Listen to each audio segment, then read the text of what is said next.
You are now listening to the fastest show on iSports Radio. My name is Daryl Kinsey Jr. welcoming you to our lap of extra mile for today, March 21st, 2024. We got a lot of great racing action to get to, but before we do all that, I have to welcome in my co-hosts, Michael Ward and Jen B. Hello, hello. Hello.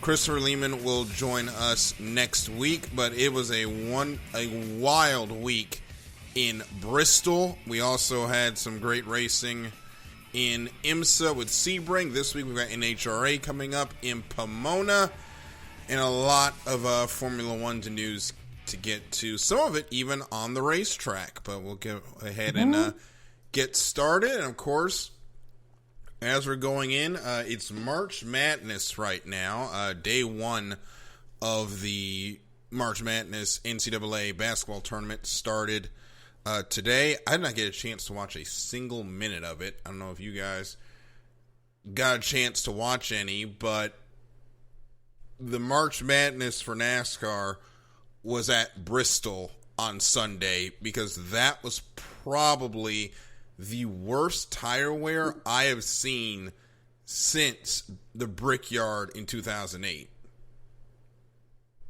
Jeez, that's actually saying something. Yeah, it was bad. It was really bad.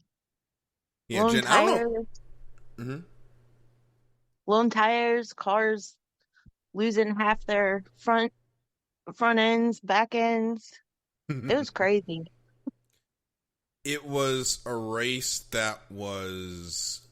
Here's how I felt about it, and then I'll get your guys' take on it. At the beginning, I was like, oh, this tire is really going to be hard to handle. This is actually getting pretty fun. And then as we got on, it wasn't getting any better, because I was expecting, the track will at least take a little bit of rubber, or else they'll be able to back it down and still make the tires last.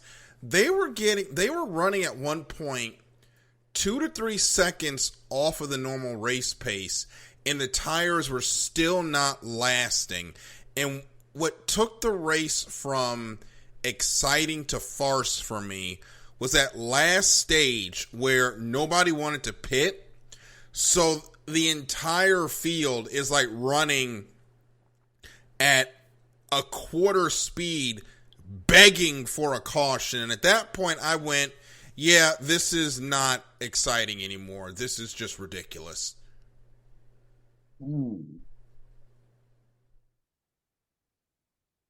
Interesting. I didn't know it was that bad. I unfortunately wasn't able to catch the race. I can find you some pictures of the tires that I took. Jen, I know you were watching. It was pretty awful there at the end, and when Ryan Blaney came and got 4 tires, it was like he had 300 extra horsepower, and it was just a miracle there wasn't an accident from all of that. Yes. Yeah, the tires were wearing down to the cables. It was absurd. And a couple of guys didn't even make it to the pits. They blew tires before they could get there. Yeah, So I know, one of the ones that blew tires was Bubba Wallace on that last one. He ended up blowing a tire, finished 27th. His horrible last three races since we left Atlanta for him were just horrible. But it started a conversation, and it quickly broke down into 2 camps during the race on Twitter. There was one camp that was, this is the greatest race ever. They actually have to manage the tires. And the other camp is, we are at Brickyard 2008 levels of tire wear right here, and this is not good. I was in the camp of 2008 Brickyard bad. Michael, I know you didn't see the race, but I just posted a picture in Zoom of the picture of one of the colic tires. I don't know if you can click that and see it, but that was the type of tire where they were dealing with all day. Yeah. Oh, no, that's bad. Yeah. God, look at the grading on that. Yeah, it's down to the, and that It's was down normal to race the speed. wire. So my Yeah, question, no, that race is unsafe. so That my was question unsafe. for, yeah, my question for you guys is, do you think it was a great race or was it a farce? I'm kind of leaning now, 4 days later, into this was a farce. I It, want to it, say, go ahead, Jen. Go ahead. I'm sorry. uh, I mean, it really wasn't a race. Nobody wanted to really do much of. There wasn't a whole lot of passing going on. If they were in open air, they tried to stay there as long as they could, and they're just it. It wasn't really a race. It was follow the leader. It was So bad. I'm gonna say this. Hmm. I think the race was exciting for the wrong reasons. That's how I feel. And And go ahead, and then I'll give my. when your main staple of your event is not the racing itself, I think that's a problem.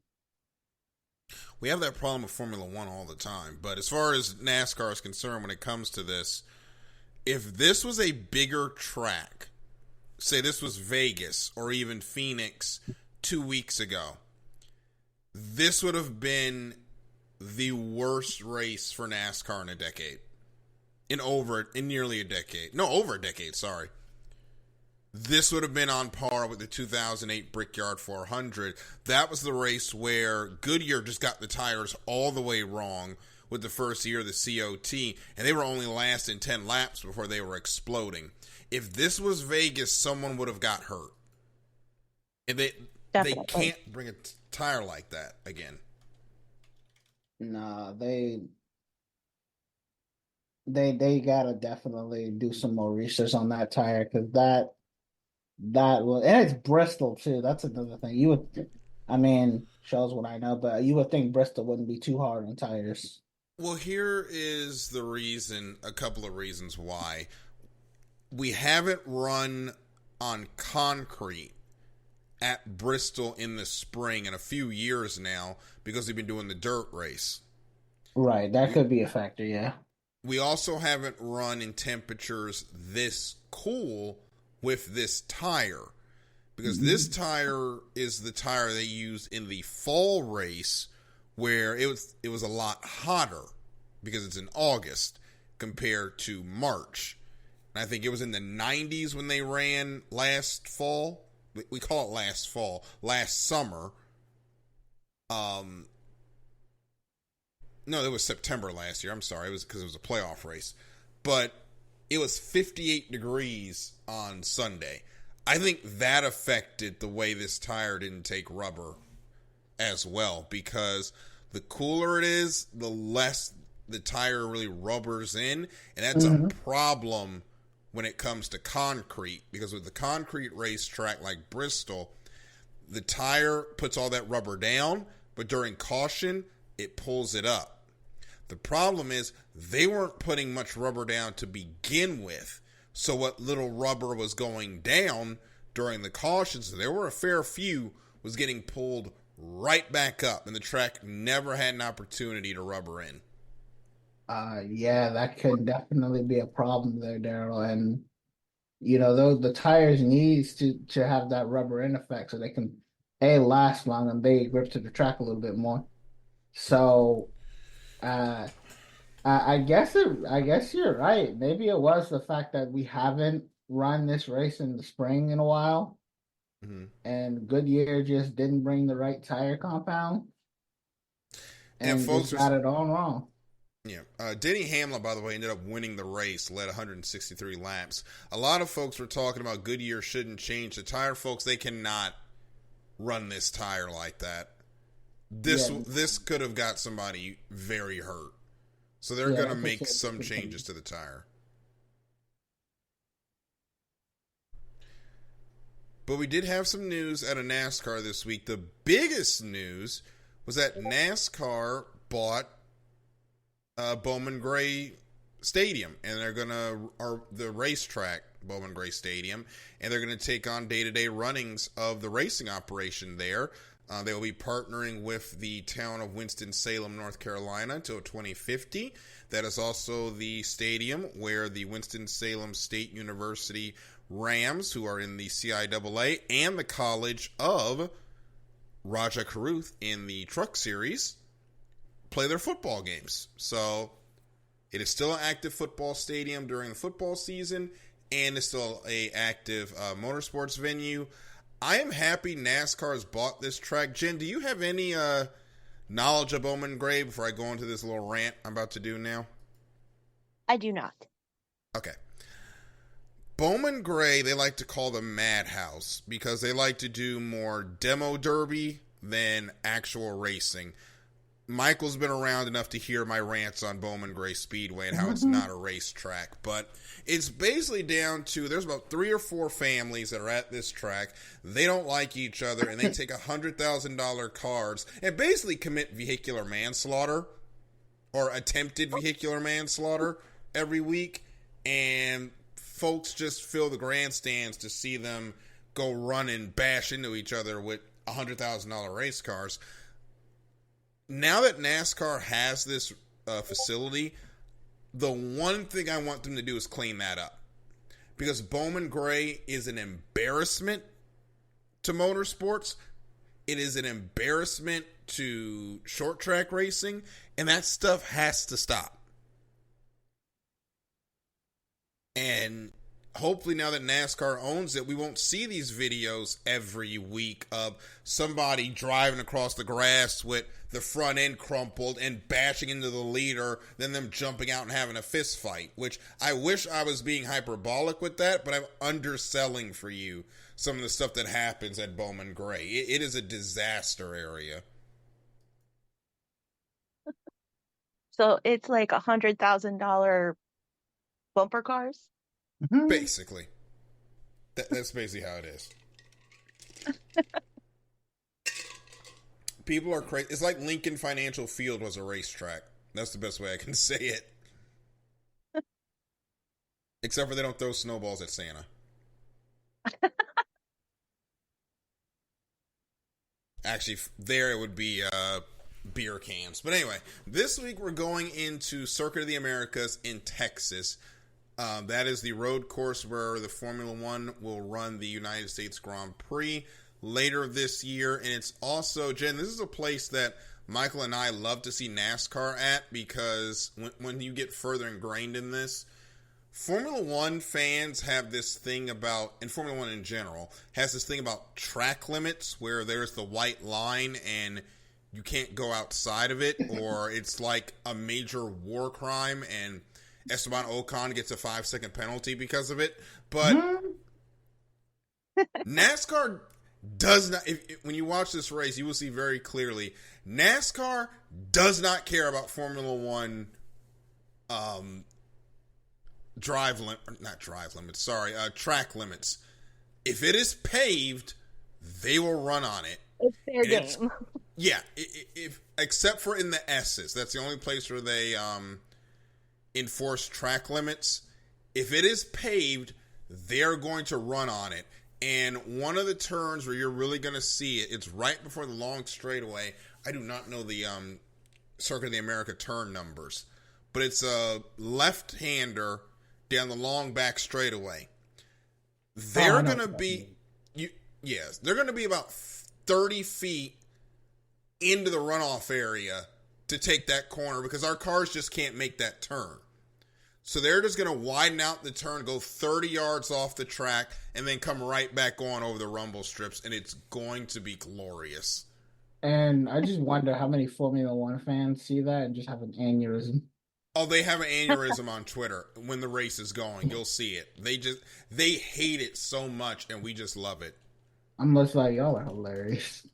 I'm going to try to get a picture of it. You've got to see this. There it is. Just complete disregard for track limits. I'm posting it in the Zoom chat right now. Please let this work. There it is. That's how far they get off the track in this turn. Yeah, it's hilarious. It is hilarious. They're I like, it's can't pavement. I'm gonna use it.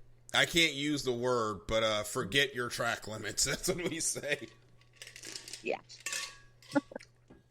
I should say share. I should put this on Twitter. Say share this to scare a Formula One fan. It wouldn't scare them. It would just make them very angry. Yeah, but no, Coda's been very fun to us. I think, Michael. Outside of the first year during COVID, when we had the torrential downpour, we kind of all collectively said we're just going to throw that race away and basically say it doesn't count. But the races afterwards, folks overreacted to the green white checkers last year. I think the racing was fine. Coda has been a fun little experiment for NASCAR, in my opinion. Yeah, and I definitely think it's been a fun experiment. I don't know if they want to add even more road courses. I'm not too sure. But somebody's got to put the Garage 56 data to use. But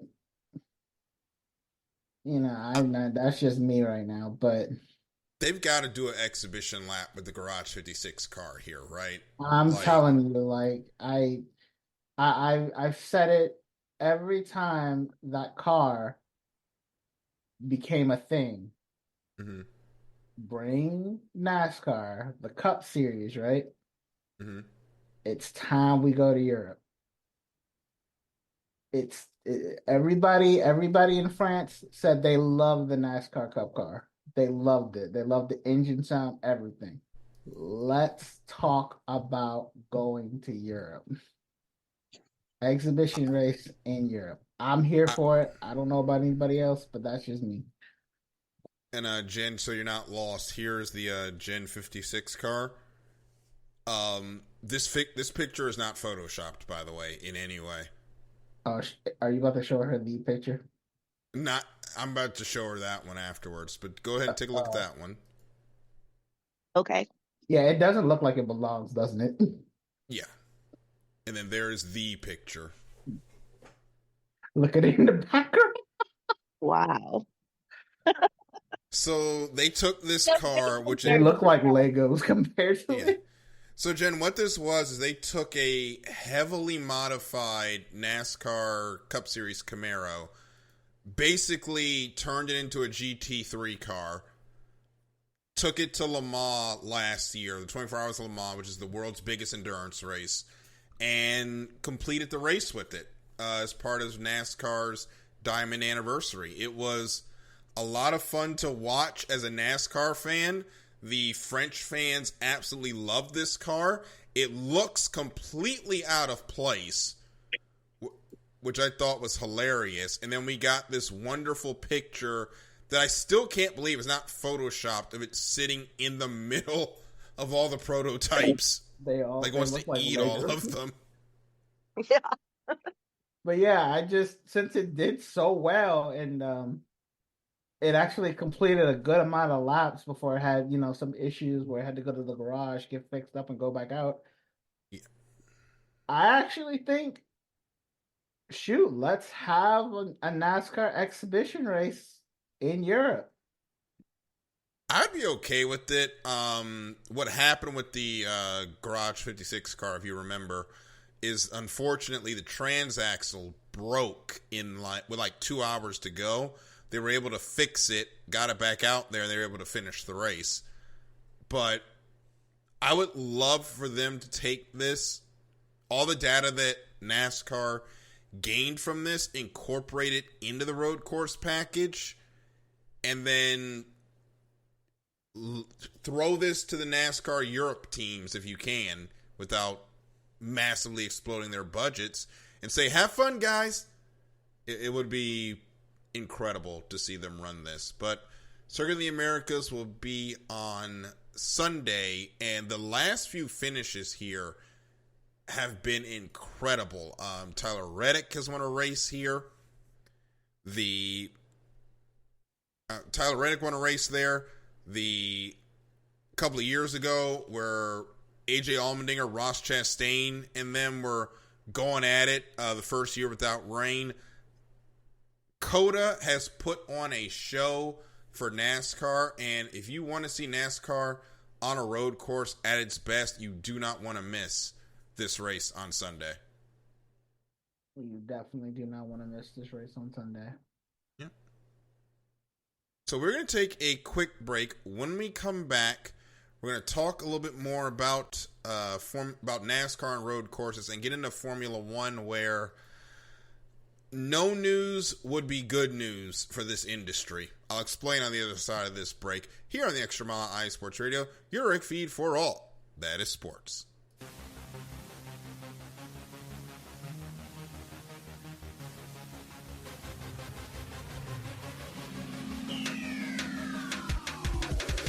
What's up, everybody? This is Taryn Rodriguez. Are you a fan of volleyball? Are you a fan of Thunder Spikes? Then I have the show for you, Set Point, where I cover NCAA men's and women's volleyball, high school boys and girls volleyball, beach volleyball, and even professional volleyball. Catch the action every week here on IE Sports Radio, your direct feed for all that is sports.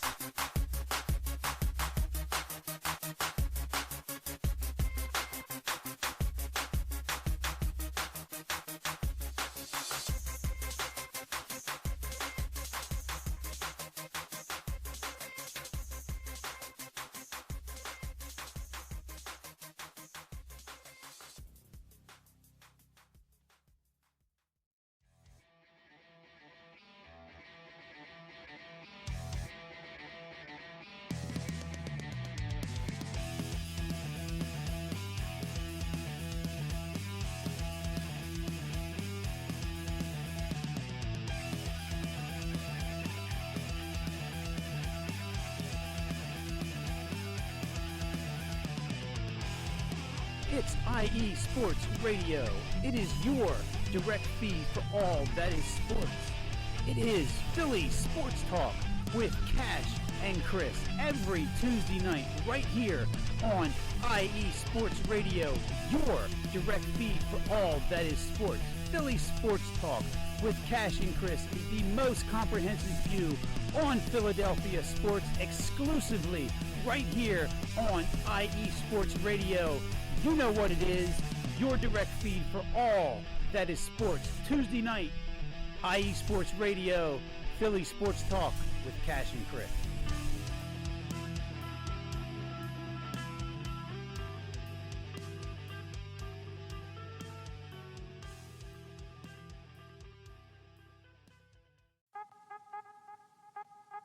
What's up, sports fans? You're listening to IE Sports Radio, your direct feed for all that is sports.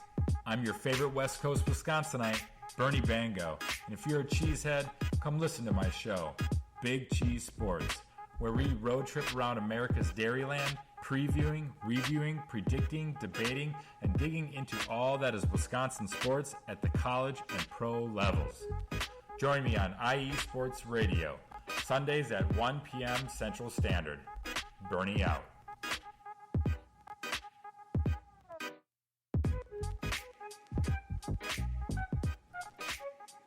And we are back here on the Extra Mile on IE Sports Radio, your direct feed for all that is sports. Daryl, Michael, and Jen here with you this evening. Chris will be back with us next week. We're going to talk about Formula One here in a little bit, but first, got one last question for NASCAR when it comes to the road courses. And Michael, I'll throw this one at you. There's been a lot of conversation about whether or not we should be running all these road courses. We've got 6 now. I think we're at a good number. Do you think we've got the right amount of road courses, less or more? I think we're at the right amount of number, yeah. I don't want it to be a little too much. Otherwise, I feel like we're kind of changing the status of NASCAR, and I don't want that. But yeah, I just want them to try new things, I think we're at a good amount. I think this is 6 is a good stopping point. I would like the Chicago street race, which we'll get to later on this year, to continue to be a thing. There's a lot of political mumbo jumbo when it comes to street races, so we'll see what happens after this. There's a rumor that Formula One might be trying to come to Chicago, but that kind of came up and then fizzled out rather quickly, so I don't know how serious they are about that. So, Yes, Formula One and the street racing agenda. yep, so let's get into Formula One. Now, usually we would start with the race, but we've got pretty heavy news that we need to get to when it comes to Formula One. We're going to start with the news that broke today that Susie Wolff has now filed a criminal complaint against the FIA into the investigation for conflict of interest that was brought against her briefly in December of last year. Now, if you remember that investigation, to this day unknown source filed a complaint alleging that Susie Wolff, who runs the F1 Academy and is the wife of Mercedes F1 team boss Toto Wolff, had a conflict of interest and was giving insider information from discussions that Susie Wolff was involved with FOM to Toto Wolff to possibly help Mercedes. Now, the nature of that information was never given, and it never really made sense at the time because Toto and the rest of the teams are heavily involved with high-level conversations with the FIA anyway.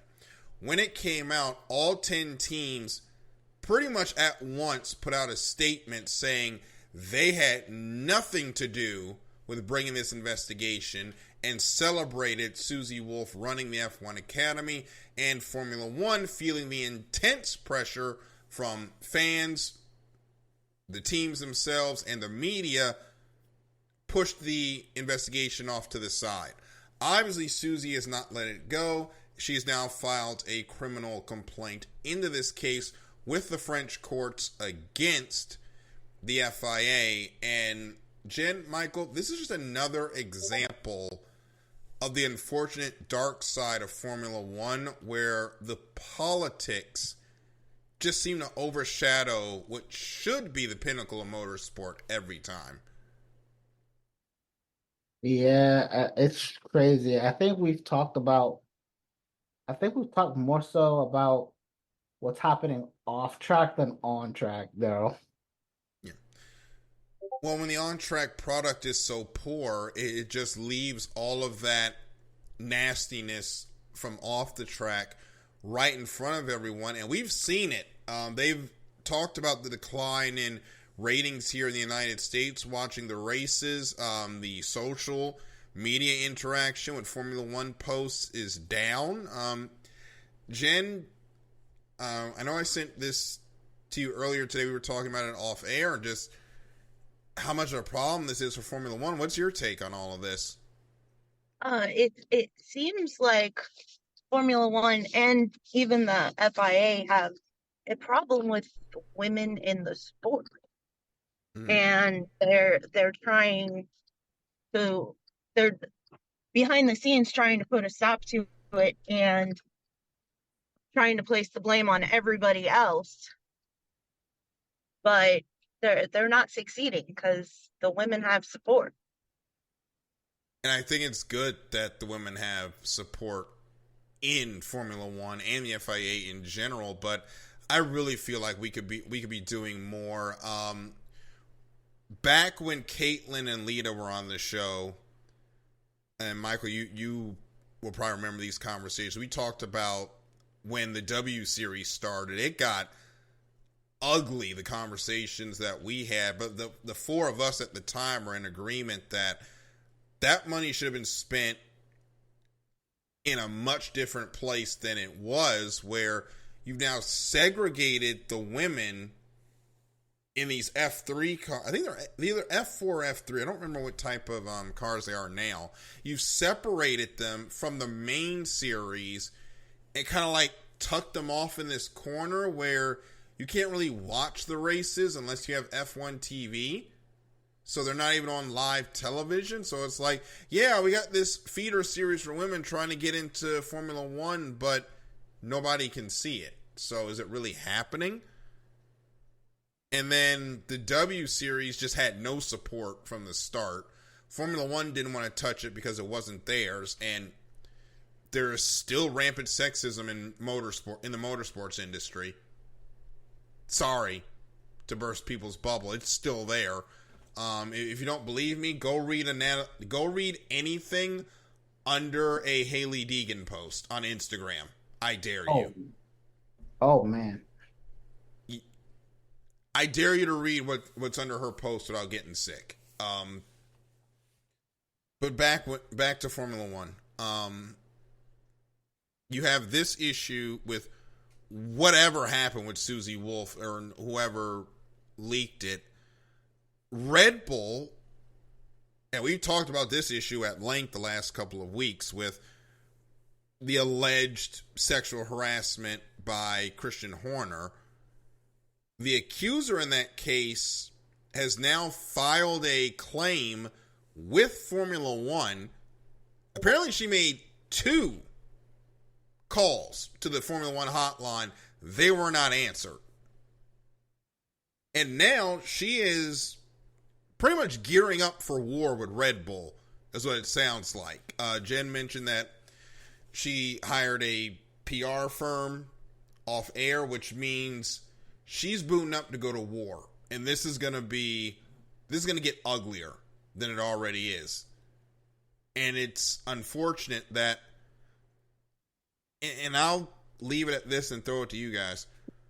Formula One, they talk one way and then walk the other. Because especially with the W Series and F1 Academy, can I see somebody other than Lewis Hamilton in the Formula One Academy garage, please? Like, come on, guys. And I'll throw it to you guys.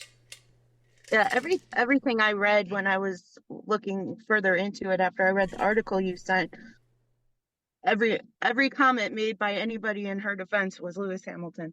Everything. Lewis just shows why he's the GOAT. He has taken it on himself to be the ambassador of the sport for the but the minority representation in the sport because, well, first, look at him. He knows how it feels to be, for lack of a better word, a non-traditional individual in motorsport. And you've got a non-traditional podcast of motorsports fans. You got 2 black guys, Jen, who is here, and Chris, although he's not here this weekend, would probably be the only one that would fill the auto racing fan demographic, for lack of a better word. But you've got on this show, we got 2 black guys, a white woman, and a white man. That is rare. Keep in mind, at one point we were 2 black guys and 2 women. Yeah. It was 2 black guys and 2 white women, like a completely non-traditional podcast for motorsports. And it's different for us compared to the traditional fans because there's not a lot of folks that look like us on the track. I didn't see my first black Formula One fan until 2007. I was a junior in high school. I didn't see my first full-time black Cup Series driver until I was an adult. It's a lot different for us. And for women, it's a checkerboard history because we had some women start driving in the 70s. It kind of fell off. Now it's starting to come back again. I mean, the NHRA kind of took them all in and ran with it. So you see 15, 20 women lining up per class in drag racing in the sportsman ranks alone. But the other motorsports have just been heavily resistant. And there's a lot of crap, for lack of a better word, that they've had to deal with. And we're seeing it right now with the Red Bull situation and the Susie Wolf situation. And all behind that, the racing product is poor. The rules in Formula One that were supposed to encourage overtaking didn't. And it's just created a mess. Yeah, I think F1 has failed in more ways than one, if you ask me. I mean, they tried to make the racing more closer by implementing I want to say a budget cut, Hmm. and in my opinion, they've made it worse. They tried to bring F1 to the fans. They've made it worse. We want to have more street circuits, and because there's less overtaking, street circuits, overtaking, they don't really mix.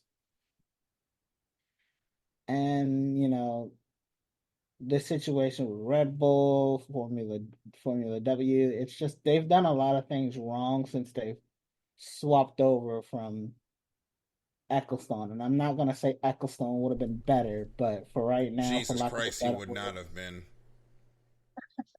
but for right now, I just really think we've done some things right, but we have also done a lot of things wrong. Jen, we would need another hour to explain Bernie Ecclestone. He's a character. That's the best way I can put it. Have you ever thought about putting sprinklers on Bristol to make the racing more exciting? I'm asking you a serious question. I'll take the Bernie, silence as a no. yeah, Bernie Ecclestone actually thought of putting sprinklers on the racetrack to I think he said to like for them to go off at random times. Yeah, to make the racing more exciting. Yeah, just less said about Bernie, the better. So we're going to Australia this week, and the race is going to be on at ungodly hour o'clock. Are you guys going to try to stay up for the Australian Grand Prix? I don't sleep, so yeah, why not? You're also I talking I to might. this. Go ahead. I'm sorry. Oh, I just said I might. We'll see how I'm feeling tomorrow. If I have time to take a nap, maybe. Well, it's on Saturday, so we got time, but we Oh, do start. I think we start practice tonight, actually, once we finish. But the race starts this weekend at what time does it start local time or at our time? Um, Starts at midnight. So it's a little earlier this year. that's not too bad. Yeah. I will watch the start. I don't think I'm going to watch the whole thing. I will watch, but the second Verstappen gets to like, let's say about 5 seconds, yeah, I'm done. So you're going to stop watching after the third lap then? Probably. How old is this photo they're using? Sorry, I'm on the Formula One website, and I just got smacked in the face by nostalgia. Why are they using the Rich Energy era Haas photo for this? Oh God, we don't want to talk about that. How old is this photo? All right, that's Max in the 33. Who's 5? Damn, remember when Max had the 33? Yeah, it's Max in the 33. I think this is Leclerc in the Ferrari. If it's the number 16, then it's him. He's in the back. So yeah, it's Leclerc in Ferrari. Who is 5? Is that Alonso? 5? Damn, that's Sebastian Vettel, bro. How old is this photo? Sorry, we're getting a whole sidetracked here. If it's that, it has to be 2019. I don't think it's 29. It's got to be no. It's younger than that because it's got the weird shaped noses. Hold on, let me see Like the picture. I gotta It's on the see how I Formula can. One website, right? Yeah, just go to Australian Grand Prix. So we are so sidetracked right now, but it's like with the long, elongated noses, and it's the rich energy paint scheme. Hold on, this is gonna bug me. That is That is 20. 2019. That's 2019. Jeez, I feel old. This is not that long ago. You can tell it's 2019 because you can see the Renault in the background, Yeah, I was gonna say that. and you can also see Racing Point in the background too. Yeah, Jen, this is what happens when a bunch of racing nerds who also have ADHD get together. Like, this is just what happens. But they made some changes to the Australian Grand Prix. The second sector is basically a straight shot from turn 8 to turn 9 to try to make more passing zones. I don't think that's really worked, but unfortunately the Formula 1 rules have worked against us. I did watch a little bit of the V8 Supercars race from last night. That was on YouTube because I have the SuperView subscription on there. The track races really well with those cars, but with the aerodynamics with the Formula 1 cars, it's kind of lacking. But it is a all-out speed circuit on the second sector, but you are compromised going through Sector 1 and Sector 3, which Sector 1 is turns 1 to 6, and Sector 3 is turns 9 to 14. You got to make the car handle, but anything you can do for handling is going to compromise your speed for that long run from turn 8. And Jen, there's the track map there so you can see what I'm talking about. Okay. There are 4 DRS drag reduction system zones on this track, which means within a second you can pop open the wing to give you a little bit more speed to try to make a pass here, but unfortunately they made DRS less powerful, so now it kind of defeats the purpose. But I say all that to say this is a track where it is a street circuit, so the safety car will come into play. We could see, Michael, a very chaotic race, depending on how the drivers want to do this. We could, or we might not. I'm going to err on the side of hope and say that we're going to see a little bit of chaos. I don't think it's going to be a chaos that takes Max Verstappen out of it, but there's going to be chaos on the other, or in the, I don't want to say minor places, but in the places for the points. It would figure that Max would get knocked out of this one because I actually picked him this week. Trust me, Max can survive acts of God. At this point, I'm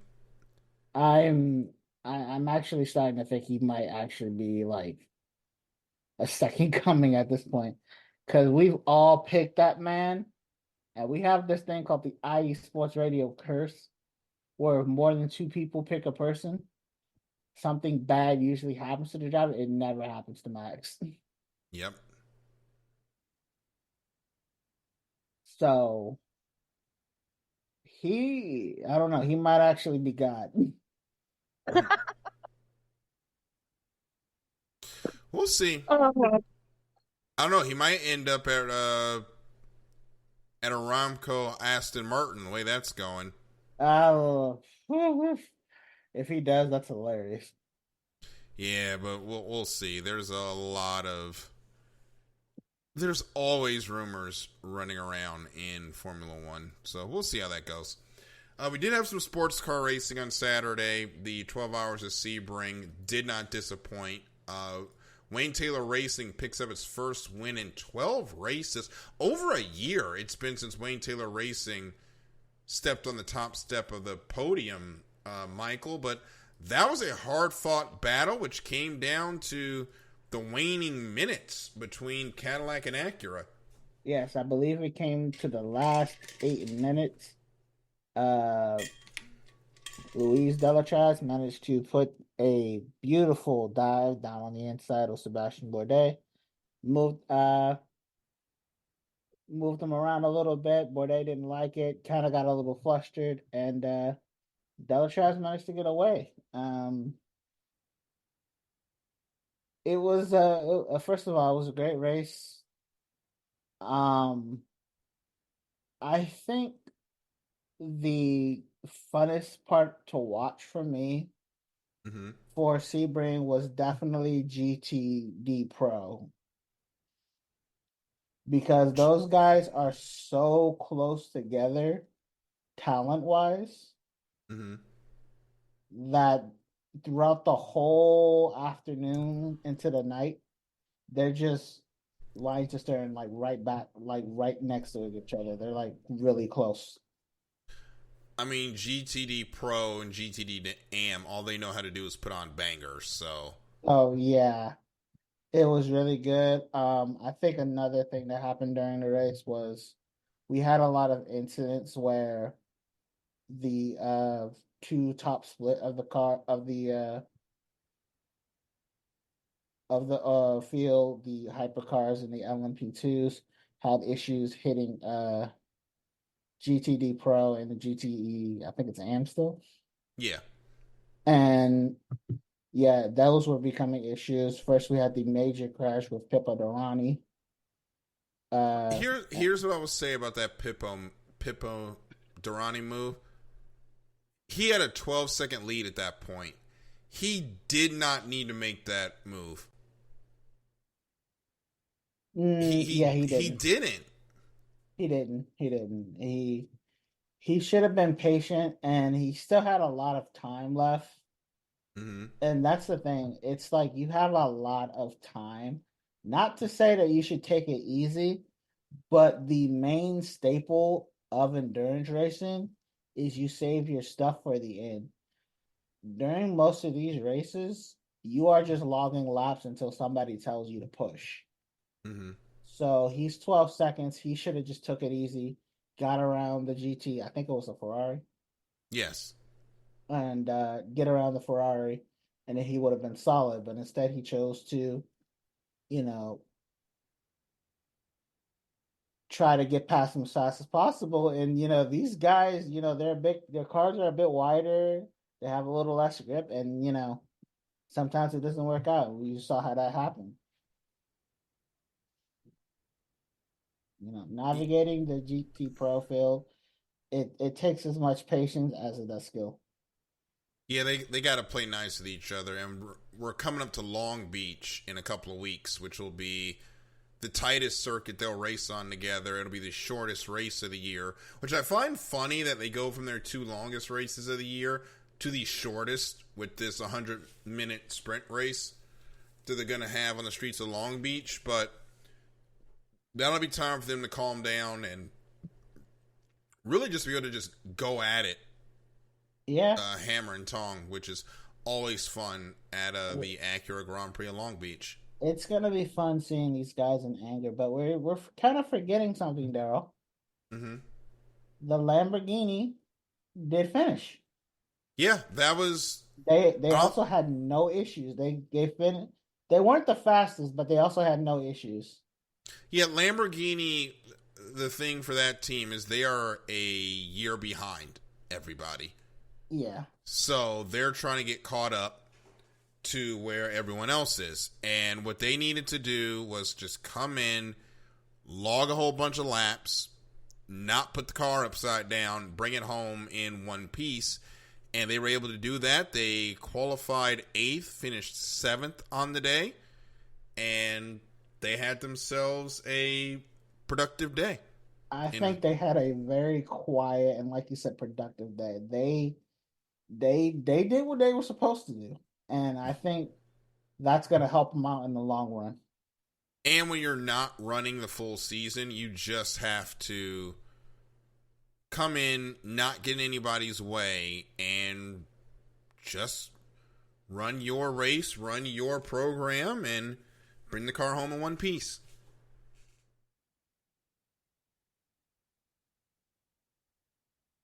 Exactly, and I think that's what they did. So let's go ahead and get into Nearest the Win, your picks on who we think is going to win this week's races in Australia and in COTA. We had 10 responses. Let's see what everyone decided to pick. As soon as I can figure this out, because this is actually my first time being in this system. So our current point standings coming into this week, Ricky Keeler leads with 61 points. Matt White has 73. Chris has 75. Myself has 78 in fourth. Fifth is Taryn with 79. Miriam is sixth with 80. Jen B is seventh with 87 points. Marshall Young has 89 points. Stephanie Lehman has 90. Michael Ward has 98 points. And Corey Heffron bringing up the rear. He's on 129 points. So this week we have, as I said, we have Saudi Arabia, Australia, and Coda. Chris was our number one pick. Decided to go with Alex Bowman and Carlos Sainz for this week. For pick number 2, we had myself. For this week, I chose Ross Chastain for the Cup race and Fernando Alonso for the Formula One event. Corey decided to go with a pair of William Byron and Charles Leclerc. Let's get one of his Ferrari picks out the way. Jen B decided to go with Chase Elliott and Max Verstappen, so she's getting her max pick out the way, getting her automatic 1 point. We'll see. Michael Ward also took Chase Elliott and took Lance Stroll. So you're going to go ahead and get that bogey out the way, huh? Yeah. Might as well at this point. Matt White actually went for the spoiler, Shane Van Gisbergen and Oscar Piastri. Taryn went with Chase Elliott and Charles Leclerc. A lot of Chase Elliott picks this week. Ricky Keeler also joins the Chase Elliott train. So apologies to Chase Elliott because the jinx is in at this point. And God. Lewis Hamilton. Marshall Young decided to take Alex Bowman and Max Verstappen, so he's also going to get his 1 point. And Miriam chose, who did she choose? Martin Truex Jr. and Carlos Sainz. So going with her Ferrari picks this week. So those are your picks for nearest the win. And make sure to good luck to everyone's drivers out there. And you still have time to get in. We post the link every Monday, so make sure you get in there if you want to get your picks right, or so you want to get your picks in. So that will do it for this edition of the Extra Mile. If you want to hear more sports conversation, Tuesdays at 6 p.m., the Show of the Land with Jen B. For all your Cleveland sports needs, make sure you check out that show. The most recent episode is on iSportsRadio.com right now. Jen, what do you got cooking for this week coming? Oh, gearing up for the Guardian season to start. Starts Yes. Next Thursday. Opening day is next Thursday. So wrapping up spring training and getting into the season, and we'll see if there's any more free agency moves by the Browns. And then the Cavs are in their playoff hunt, and injury woes are affecting them. So thankfully they're right up at the top, so it's not damaging them too badly. Yeah. So on Twitter, you can, and where can they find you on Twitter? I am at Show of the Land IE for the show, and my personal Twitter is Believe Land Girl. And I can be found at DK Junior 12, Michael at Michael_Ward25, and Chris is at Fiji Sims. Make sure you check out the Extra Mile IESR on Twitter. Make sure you follow our social media pages for the show and the network, IE Sports Radio, on Facebook, Instagram, Twitter, and TikTok. And make sure you also check out iSportsRadio.com for all of your IE Sports Radio needs. Pick up some merch, get in on the forums. Check out all the bios for all of your iSports Radio shows and listen to every episode of every show. And if you've missed any episode of any iSports Radio show, you can also find it wherever you get your podcasts, as well as YouTube Repository, which has a copy of every show we've ever done. So that'll do it for this edition of the Extra Mile. For Jen and Michael, I'm Daryl. Thank you so much for listening to this week's episode. We will see you at the next green flag. Good night, everybody.